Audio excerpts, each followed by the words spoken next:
नमस्कार, आप देख रहे हैं अलर्ट इंडिया न्यूज़ और मैं हूं अरुण त्रिसल। मुद्दा है जम्मू कश्मीर स्टेट और आज हमारे साथ हमारे स्टूडियो में जुड़े हैं सोशल एक्टिविस्ट घनश्याम शर्मा जी। घनश्याम जी, आपका स्वागत है हमारे अलर्ट इंडिया न्यूज़ के स्टूडियो में। धन्यवाद। घनश्याम जी, पूरे देश में जो है जम्मू कश्मीर के ऊपर सियासत होती है, क्या कहना है आपका इस पे? देखिए, आपकी बात बिल्कुल सही है। चाहे कोई भी सरकार हो सेंटर की, चाहे कांग्रेस की हो चाहे बीजेपी की हो, लेकिन जो पॉलिटिक्स हुई है वो जम्मू कश्मीर के ऊपर ही हुई है ज़्यादातर। मतलब वोट जो है जम्मू कश्मीर से के हाँ। नाम पे लिए जाते हैं तो पूरे देश भर में जम्मू कश्मीर के ऊपर पॉलिटिक्स हुई है और कश्मीर ने कहीं ना कहीं इसका फ़ायदा लिया है। तो कश्मीर सेंटर पॉलिटिक्स ने इसका फ़ायदा लिया है और जम्मू की आवाम, जो जम्मू की जनता है, उसको नुकसान हुआ है। चाहे किसी भी फील्ड में आप ले लो, कश्मीर ने इसका फ़ायदा उठाया है। अपना सेंट्रल सरकार को मैं समझता हूँ कि उनकी बातों के आके या उनसे ब्लैकमेलिंग करके इन्होंने फ़ायदा उठाया है। मतलब चाहे केंद्र में कोई भी सरकार रही हो। कोई भी सरकार रही हो, तो जो नुकसान जो है वो जम्मू का हुआ, जम्मू के डोगरा को खासकर हुआ है। मतलब केंद्र में इस बार भारतीय जनता पार्टी की सरकार है और उन्होंने जम्मू के लोगों से वोट लिए हैं। 25 एमएलए जो थे जम्मू के लोगों ने चुन के भेजे। तो 25 एमएलए ने तो बहुत काम किया जम्मू के लोगों के लिए। आप कैसे कह सकते हैं कि जम्मू के लोगों को नुकसान हुआ? क्या नुकसान हुआ, ज़रा बताइए हमें। देखिए, जब भी जम्मू के साथ डिस्क्रिमिनेशन होता था या भेदभाव होता था तो भारतीय जनता पार्टी बीजेपी ये विरोध करती थी, सड़कों में आती थी, उनके पुतले जलाती थी सरकारों के और काफ़ी एजिटेट करती थी। तो इसी का नतीजा हुआ कि जम्मू की आवाम ने, जम्मू की जनता ने 25 विधायक जो चुनकर असेंबली में भेजे। मतलब ये जो भारतीय जनता पार्टी जो हमारे मतलब कि हिंदुओं के रक्षक बनती है, भारतीय जनता पार्टी, उनके 25 नुमाइंदे जीत के जो है वो असेंबली में गए। तो लोगों को काफ़ी सारी उम्मीदें थी कि ये हमारे जो जम्मू के साथ डिस्क्रिमिनेशन होता आया है, वो काफ़ी सालों से होता आया है। जम्मू के साथ डिस्क्रिमिनेशन चाहे किसी भी टूरिज्म इंडस्ट्री के ऊपर ले लो या नौकरियों में ले लो, डेवलपमेंट के ऊपर ले लो, तो लोगों को कहीं ना कहीं उम्मीद थी कि ये भारतीय जनता पार्टी, हमने जो नुमाइंदे चुन के भेजे हैं वहाँ पे, तो ये कहीं ना कहीं जम्मू के हुकूक के लिए, जम्मू के हक़ों के लिए लड़ेंगे। लेकिन ये टोटली फेल हो गए। इन्होंने जो कश्मीरी पीडीपी के साथ इन्होंने गठबंधन किया, एजेंडा ऑफ अलायंस बनाया और कहीं ना कहीं पीडीपी एजेंडा ऑफ अलायंस पे खरी उतरी और जो भारतीय जनता पार्टी थी ये एजेंडा ऑफ अलायंस में फेल हुई। चाहे आप नौकरियों के मसलों को ले लो, मैं आपको मिसाल देता हूँ कि कश्मीर में 10,000 इन्होंने पत्थरबाज छोड़ा और उसके बाद 12,000 एसपी उन्होंने भर्ती किया। हमारे जम्मू में 2,000 एसपी भर्ती हुआ। जैसे कि पिछले दिनों कठुआ पे भी डिस्ट्रिक्ट में 200 एसपी लगा। तो ये नौकरियों में कहीं ना कहीं बहुत ज़्यादा डिस्क्रिमिनेशन हुआ। टूरिज्म इंडस्ट्री को लेके हमारे यहाँ टूरिज्म को बढ़ावा नहीं दिया गया, जानबूझ के नहीं दिया गया। तो भारतीय जनता पार्टी की उम्मीदें थी ये कहीं ना कहीं डिस्क्रिमिनेशन रोकेंगे, लेकिन उन्होंने ऐसा बिल्कुल नहीं किया। तो काफ़ी सारा डिस्क्रिमिनेशन होता आया। अभी बैंक की नौकरी में देखो, अब फायर में देखो, ये नहीं कि सरकार में जो है वो कश्मीर में ज़्यादा जो है यूथ जो एम्प्लॉयमेंट हुआ है, लेकिन यहाँ के हिंदू बेल्ट के लोग हैं जो भारत माता की जय बोलने वाले हैं, वो कहीं ना कहीं अपने आप में ठगा हुआ महसूस समझ रहे हैं।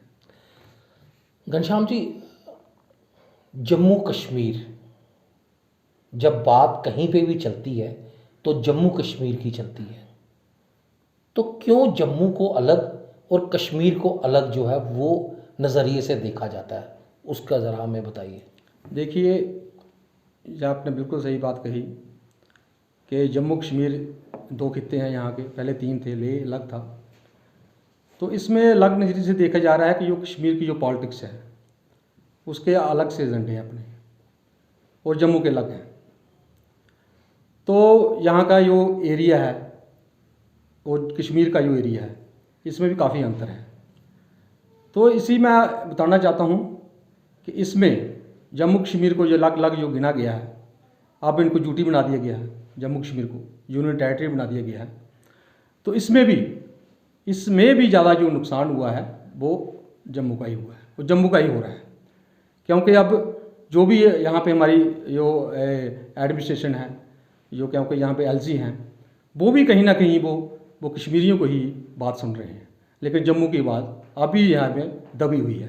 तभी मैं कहना चाहता हूँ कि जम्मू कश्मीर जो अगर एक यूटी बनी है तो एक एक ही नज़रिए से देखना चाहिए। हम चाहते हैं डेवलपमेंट कश्मीर में भी हो, वहाँ पे भी नौकरी लगे, लेकिन जितनी नौकरी वहाँ पे लगेगी उतनी यहाँ भी लगनी चाहिए, लेकिन ऐसा नहीं हुआ। और इतना फ़र्क है, इतना डिफरेंस आपको बताना चाहता हूँ कि आप हैरान हो जाओगे कि कितनी सारी जो भर्ती है वो कश्मीर में हुई है और कितने कम भर्ती हुआ हमारे जम्मू के युवा को मिली है नौकरी हर फील्ड में। डिस्क्रिमिनेशन की बात डिस्क्रिमिनेशन की बात करता हूँ मैं। तो इसी के लिहाज से ये है, आप अलग से ये देख रहे हैं। हम नहीं चाहते कि अलग जो जम्मू और कश्मीर को एक ही नज़र से वो देखना चाहिए। बात करें डिस्क्रिमिनेशन की, आपने बात की कि एसपीओ जो है कश्मीर में 10,000 लगा और यहाँ पे 2,000 लगा। नौकरियाँ तो मिली ना, अगर 2,000 लोगों को मिली तो नौकरी तो मिली ना। और यहाँ के 25 नुमाइंदे जो हैं वो चुन के गए थे। क्या लगता है आपको कि वो 25 नुमाइंदे पैरवी नहीं कर सके उन लोगों की जिन्होंने वोट डाले हुए? देखिए बिल्कुल सही बात है। ये कहीं ना कहीं कठपुतली बन के बैठ गए। ये खुद इनके जो डिप्टी सीएम ने बयान दिया कि हम पहली बार बन के गए थे, इनके एमएलए गए थे, हमें एक्सपीरियंस नहीं था। तो ये मैं कहता हूँ कि एक्सपीरियंस की बात नहीं है, ये जानबूझ के, मैं कहता हूँ ये जानबूझ के, क्योंकि जम्मू के लोग सीधे साधे लोग हैं, जानबूझ के जो जम्मू के लोगों के साथ इसका डिस्क्रिमिनेशन होता हुआ इनके बैठे बैठे ही वो डिस्क्रिमिनेशन हो गया। और मैं बताना चाहता हूँ ये नेशनलिस्ट जमात बनती है अपने आप में कहता हूँ। तो ये मैं कहना चाहता हूँ कि जब हमारे यहाँ पे मुफ्ती मोहम्मद सैयद जब ओथ ले रहे थे तो उनका ये कहना था, तो यहाँ पे हमारे बीजेपी के भी वहाँ पे बैठे हुए थे, इनका कहना था कि बहुत बहुत शुक्रिया पाकिस्तान का और बहुत बहुत शुक्रिया मिलिटेंटों का कि जिन्होंने यहाँ पे पीसफुली इलेक्शन होने दिए। तो ये उनके सामने शुक्रिया अदा कर रहे हैं, वो ये चुपचाप बैठे रहे। तो ये कहना मैं कहना चाहता हूँ कि ये इन्होंने जो गठबंधन जो बनाया है पीडीपी के साथ, ये गठबंधन कहीं ना कहीं खरा नहीं उतरा। तो ये जानबूझ के जो डिस्क्रिमिनेशन जो ये भाजपा भारतीय जनता पार्टी के आंखों के सामने डिस्क्रिमिनेशन तो होता गया, लेकिन ये बिल्कुल नहीं बोल पाए। इन्हीं की जो असम्बली में पाकिस्तान जिंदाबाद के नारे लगे, इन्हीं के बैठे बैठे वहाँ पाकिस्तान जिंदाबाद के नारे लगे, तो ये उसका वो एजिटेट नहीं कर सके, उसका विरोध नहीं कर सके। तो ये मैं कहना चाहता हूँ, तो ये काफ़ी सारा जो एजेंडा ऑफ लाइंस था वो कहीं ना कहीं ये भारतीय जनता पार्टी फेल हुए और पूरी तरह फेल हुए, और अब भी हुआ ये जम्मू के साथ ये डिस्क्रिमिनेट करते आ रहे हैं। लोगों को गुमराह कर रहे हैं उन चीज़ों से कि जो इन लोगों ने लोगों से वादे किए थे वो पूरे नहीं कर पा रहे हैं। ये लोग उन चीज़ों से लोगों को अलग कर रहे हैं, गुमराह कर रहे हैं लोगों को कि फारूक अब्दुल्ला का बयान ले लिया जी, नारेबाजी कर दी, वो कर दी, ये कर दी, लोगों में सिंपैथी लेने की जो है वो कोशिश कर रहे हैं। क्या ऐसा लग रहा है आपको कुछ? देखिए मैंने आपको पहले ही कहा, ये भारतीय जनता पार्टी ये डबल स्टैंडर्ड की पॉलिटिक्स करती है। ये रूलिंग भी करती है और अपोजिशन भी करती है। अभी आपने देखा फायर की लिस्ट लिख लीजिए, सड़कों पे आ गए, इनके सामने चोरी हुई, इन्होंने चोरी करवाई और अब ये रोड पे आ गए। तो यहाँ के फारूक अब्दुल्ला के बयान की बात है तो नेशन सबसे पहले है। अगर वो एंटी नेशन बयान देते हैं तो सब उनके खिलाफ होंगे, ये मैं मानता हूँ कि एंटी नेशन बयान दिए, लेकिन इन्होंने भी जो सरकारें बनाई, पिछले अपना गठबंधन किया, वो भी एंटी नेशनल कहीं ना कहीं वो भी एंटी नेशनल लोग हैं। तो उनके साथ इन्होंने तालमेल किया, उनके साथ इन्होंने सरकारें बनाई और अब ये सड़कों पे आ रहे हैं। तो ये मैं कहना कि दोहरी नीति जो भारतीय जनता पार्टी अपनाई जा रही है, तो ये कहीं ना कहीं जम्मू के लोग अब इनको जान चुके हैं और इनका जो बकार है वो जम्मू में ख़त्म हो चुका है। बिल्कुल हम क्योंकि फील्ड में घूम रहे हैं, इनको उन्होंने बिल्कुल, अब देखो यहाँ पे टोल प्लाज़ा जहाँ पे ये कहाँ तक जायज़ है कि लोकल से भी वो टोल प्लाज़ा वो 85 रुपये ले रहे हैं। बॉर्डर हर जो ड्यूटी बन गया है, अब ये पूरा हिंदुस्तान का हिस्सा जम्मू कश्मीर हो गया है। तो ये कहाँ तक ये जायज़ है? मैं इनसे एक सवाल पूछता हूँ आपके सामने कि भारतीय जनता पार्टी आके जायज़ है कि ये सही है, ये बात सही है कि टोल प्लाज़ा लगना, तो या ये जो बॉर्डर इन्होंने MHA की गाइडलाइन से कि पूरे हिंदुस्तान भर में जो बॉर्डर खोल दी जाएंगे, तो कहाँ कितनी हरासमेंट हो रही है। एक तरफ तो हम कोरोना महामारी में कह रहे हैं कि सोशल डिस्टेंस की बना के रखो, अपना SOP का पालन करो, और एक तरफ वहाँ लखनपुर में इतना रश होता है, इतना हैवी रश, और लोग इतना हरास हो रहे हैं। मैं आपको बता दूं, मैं वहाँ पे आता ही जाता रहता हूँ, और इतना हरास होते हैं, इतनी गर्मी में 5-5 घंटे वहाँ पे लग जाता है, वो बगैर किसी वजह के, बगैर किसी वजूहत के, जो कहीं ना कहीं ये जस्टिस नहीं है। तो ये बहुत बड़ा एक ये भारतीय जनता पार्टी की सरकार में हो रहा है, क्योंकि ये कहते हैं LG हमारे हैं, सरकार ये कहते हैं जो हमारी है। तो फिर ये इतना बड़ा धोखा जम्मू के लोगों के साथ, ये बॉर्डर इन्होंने नहीं खोला, ये टोल प्लाजा जो लोगों को लगाए जा रहे हैं, और इतना टैक्सेस, या आप आए दिनों ये गुहार लगाते हैं कि आपने इतनी बड़ी सड़कें बना दी हैं, इतनी बड़ी रोड बनाए हैं, तो ये हमारे टैक्सेस की बनी है, हमारे लोग टैक्स दे रहे हैं, और इतना टैक्स दे रहे हैं लोग। आप मानो मैं क्योंकि आपको पता है हम किसानों के लिए भी लड़ाई लड़ रहे हैं, तो किसान अगर ट्रैक्टर खरीदता है तो उसका जो रजिस्ट्रेशन फी 80-90 हज़ार रुपये लग रहा है। 3 साल का इंश्योरेंस जो है एडवांस लिए जा रहा है। ये टोल अलग से ले रहे हैं, रजिस्ट्रेशन फीस गाड़ियों की अलग से ले रहे हैं, स्कूटी का जो 5-5 साल का एडवांस इंश्योरेंस ले रहे हैं, और इतना टैक्स है लोगों से इकट्ठा कर रहे हैं। तो ये कहीं ना कहीं ये टैक्स जो लोगों का पैसा भी जनता के पास ही रहना चाहिए। अगर कोई राजा अपनी जनता के ऊपर इतना टैक्स लगाएगा तो आप समझो कि ये देश की इकॉनमी है जो खतरे में है। लोगों के पास पैसा हो, पैसा सर्कुलेट हो, तो तभी ये देश की इकॉनमी बढ़ेगी। लोगों से टैक्स से आप इतना पैसा ले रहे हो, तो ये कहीं ना कहीं लोगों के साथ बहुत बड़ा यहाँ के बत्ता मजाक हुआ है ये टोल प्लाजा को लेकर, और ये जो MHA की गाइडलाइंस के ऊपर उन्होंने जो बॉर्डर नहीं खोला।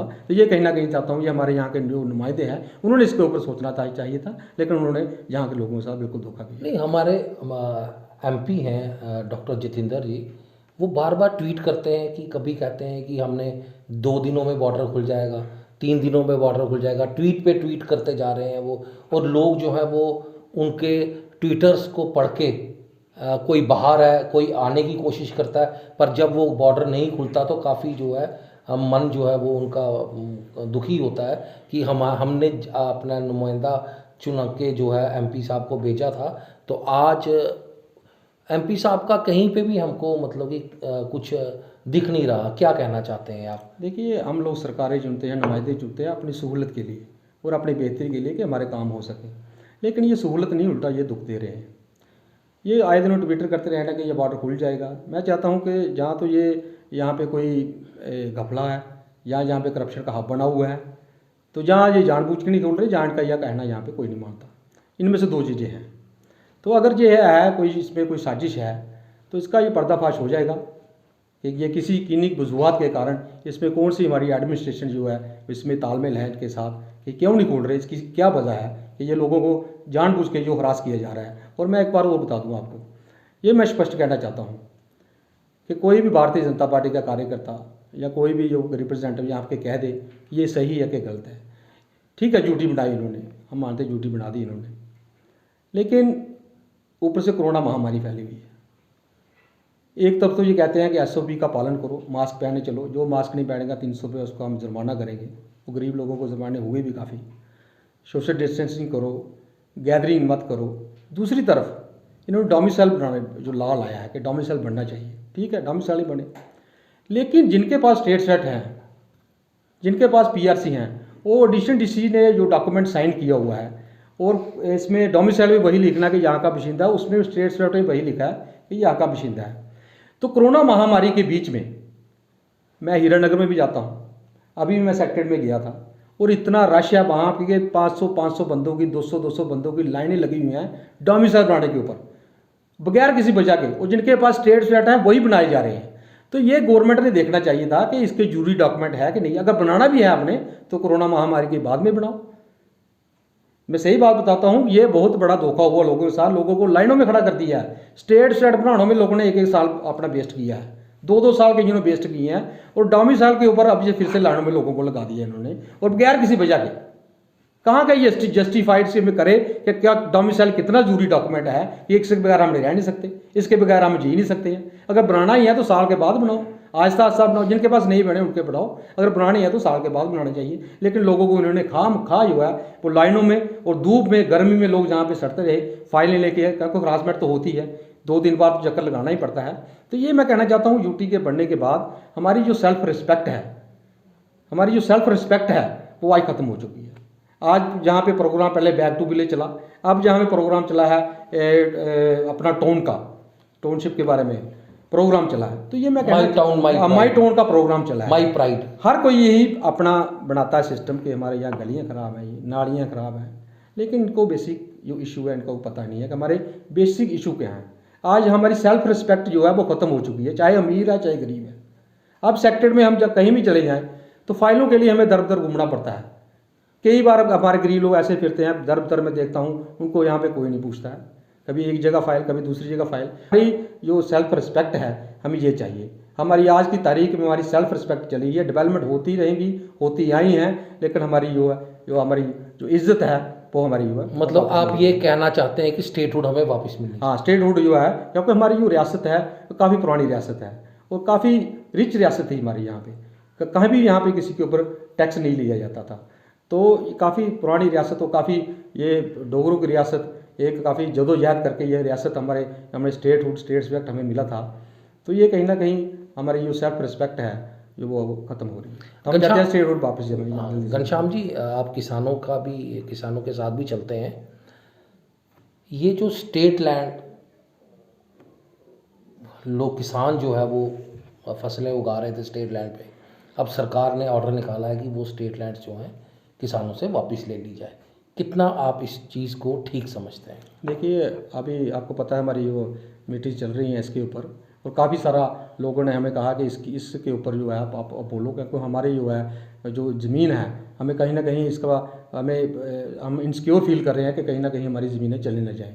ऊपर जो मैक्सिमम लैंड है वो लोगों ने उसको अब तैयार किया ज़मीन को, और बड़ी मेहनत के साथ उन्होंने जो वो ज़मीन बनाई अपनी, और खेती बाड़ी कहीं के पास वही ज़मीन है 2-2 ढाई-ढाई कमा का, कोई यहाँ पे छोटा किसान है वो उसके ऊपर वो खेती बाड़ी को उन्होंने ज़मीन के ऊपर संभाल के रखा है और बॉर्डर को संभाल के रखा है। वो border second line of defence है। अगर उनके पास ये लैंड नहीं रहेगी किसी साजिश के तहत, तो ये वो मैं चाहता हूँ वो कहाँ जाएंगे, वो क्या रहेंगे। और काफ़ी सारे किसान हमें ये अप्रोच कर रहे हैं कि ये स्टेट लैंड है, इसका हमें मालिकाना हक हमें मिलना चाहिए। तो इसके ऊपर हम अभी हमारी लड़ाई वो स्टार्ट हो चुकी है। अब हम गाँव में जा रहे हैं, वो लोगों को कह रहे हैं कि अब सरकार के तक ये हमें बात पहुँचाएंगे। हम कोर्ट में भी जा रहे हैं, हाई कोर्ट में हमने बात की है कि ये हमारी जो गुरदौरी हैं जो आपने खारिज की हुई हैं, तो इसको ये किसानों को बहाल किया जाए। बाकी जो उन्होंने कैप्चर की है लोगों ने, जहाँ लैंड माफिया ने, प्रॉपर डीलर ने कैप्चर की है, उनकी जो आप खारिज कर दो। लेकिन जो किसानों की ज़मीन है, जो बॉर्डर पे किसानों के लोगों की ज़मीन है, वो काफ़ी सारी ज़मीन है, हज़ारों कनाल के लोग वहाँ पे खेती बाड़ी कर रहे हैं और अपना गुजारा करें। एक तो आप कह रहे हो कि आत्मनिर्भर बनना है, हमारे मोदी साहब कहते हैं कि आत्मनिर्भर बनना है, तो कैसे ये आत्मनिर्भर बनेंगे? छोटे छोटे यहाँ पे किसान हैं, कमा 2 कमा 2.5 कमा का यहाँ पे उनके पास रकबा है। तो दूसरी बात मैं कहना चाहता हूँ कि यहाँ पे 2014 में दरअसल जी आपको बात बताऊँ कि अभी मेरे पास काफ़ी बड़ी आर्डर की गाड़ी में पड़ी हुई है। यहाँ पे 2014 में पूरे हिंदुस्तान में फसल खराब हुई थी। ये मैं कह रहा हूँ कि भारतीय जनता पार्टी गठबंधन सरकार ने हमारे ऊपर ये किया है कि हमारा जो पैसा है वो कहीं और ट्रांसफ़र हो गया है। 2014 में पूरे देश भर में जो फसलें जो है वो कणकें, वो वहाँ पे फ्लड भी आया था और काफ़ी एंड के गोले भी पड़े थे, काफ़ी सारे कणकें यहाँ पे खराब हो गई थी। तो हर रियासत ने उनका मुआवजा दिया, उसका कंपनसेशन दिया, दिल्ली ने भी दिया, हरियाणा ने, सब ने दिया, और हमारे यहाँ पे किसी को नहीं कंपनसेशन मिला। अभी हमने वो लेटर निकाला तो डिपकॉम को लिख के दिया था, तो यहाँ पे 28 करोड़ रुपये हमारे डिस्ट्रिक्ट है, लेकिन उसका अभी हमें पता चला कि वो 28 करोड़ रुपये पर हुआ था, लेकिन सरकार ने जो है वो फाइल दबा के रखी थी। अभी हमने वो लेटर निकाला, तो हम उसके ऊपर करें कि हमारा 2014 का जो है वो हमें जो है कंपनसेशन दिया जाए। अब वो बिजली का बिल मांगने के लिए आ रहे हैं कि बिजली का बिल दो, तो हम कह रहे हैं हमारा वो बकाया दो, तो हम आपको बिल देंगे, हमें पैसे दो। हमारा जो लाख सवा लाख 1.5 लाख किसी का किसानों का बनता है वो हमें दो। अभी जो कणक यहाँ पे, अभी पिछली दफ़ा कणक तबाह हो गई हमारे यहाँ पे, किसी की कणक नहीं लगी हमारे आंध्र एरिया में, तो ये वो बाजार से आटा लेके खरीद रहे हैं, उसका मुआवजा दो। क्यों नहीं हमें ये मुआवजा देती है? हमारी सरकारें यहाँ बैठी है। एलजी साहब, हमने कई बार उनसे मुलाकात करने की कोशिश की कि हमसे मुलाकात करो, हम अप्लाई भी कई बार किया, लेकिन हमें कोई वहाँ पर रिप्लाई नहीं आया। तो हम चाहते हैं कि यहाँ के छोटों किसानों का भी, क्या लगता है आपको, एलजी साहब भी कश्मीर की दौड़ में लगे हुए? वो तो बिल्कुल, जैसे वो बयान देते हैं कि आप बंदूक छोड़ो, आपको नौकरियां देंगे। देखिए वो भी मैं कहना चाहता हूँ कि जो भी आता है, चाहे स्टेट थी चाहे यूटी बनी है, वो कश्मीरियों को ही खुश करने के लिए लगी है। वहाँ पे किसानों को खुश कर रहे हैं, वहाँ के हर किसान भी वहाँ पे खुश हैं, वहाँ पे नौकरी भी दे रहे हैं। यहाँ किसानों का भी बुरा हाल है, कंडी का बहुत किसानों का बहुत बुरा हाल है। कंडी के लोगों के पास कोई रोज़गार नहीं है, जहाँ पे कोई इंडस्ट्री पॉलिसी नहीं है। तो ये मैं कहना चाहता हूँ जम्मू के अवाम को, जम्मू की जनता को, जितने भी जम्मू के सोशल एक्टिविस्ट या राजनेता हैं, आप अलर्ट इंडिया न्यूज़ के माध्यम से जम्मू को नहीं, जम्मू कश्मीर के लोगों को, हमने कश्मीर को भी लेकर चलना, जम्मू कश्मीर के लोगों को क्या मैसेज देना चाहते हैं? देखिए, मैं जम्मू कश्मीर के लोगों को यही मैसेज देना चाहता हूँ, कैमरे के सामने यही मैसेज देना चाहता हूँ कि हमारी जो जम्मू कश्मीर है, एक काफ़ी अच्छी जो है यहाँ पे वातावरण है, काफ़ी अच्छा माहौल है। तो ये हम एक अपना हमारा भाईचारा जो है, एक बार फिर से हम भाईचारा अपना कायम करें, ताकि जम्मू को भी हक मिले और कश्मीर को ही मिले। हम नहीं चाहते कि कश्मीर में ज़्यादा लगे या कश्मीर में कम लगे, बराबर के लगे और बराबर के हुकूक यहाँ को लोगों को मिले, और जहाँ पे एक स्टेटहुड फिर से यहाँ पे कायम हो, ताकि हम जो अपनी स्टेट का जो जम्मू कश्मीर स्टेट जो है, क्योंकि स्टेट की अपनी एक आइडेंटिटी होती है, एक अपनी पहचान होती है, वो हमें स्टेट वापस मिले, और ताकि हम फिर से ये अपना वातावरण, अपना आने वाले यूथ की, जो हमारी जो आने वाला यूथ है उसके बारे में सोचे। अपना तो हमने जो होना था आप हमारा हो गया, लेकिन आने वाली जो जनरेशन है उसको हम एक अच्छा मैसेज और अच्छा एक संदेशा दे के जाएँ, ताकि हमारे यहाँ के यूथ को एक रोज़गार मिले, एक जो किसानों को उनके हक मिले और एक शांति का यहाँ पे वातावरण रहे। तो ये थे हमारे साथ घनश्याम शर्मा जी। आपने भी यही सुना कि इनका यही कहना है कि सबसे पहले स्टेटहुड जो है वो हमारी वापस आनी चाहिए, किसानों को उनके हक मिलने चाहिए और जो हमारा भाईचारा आपसी बना हुआ है वो हमेशा कायम रहे।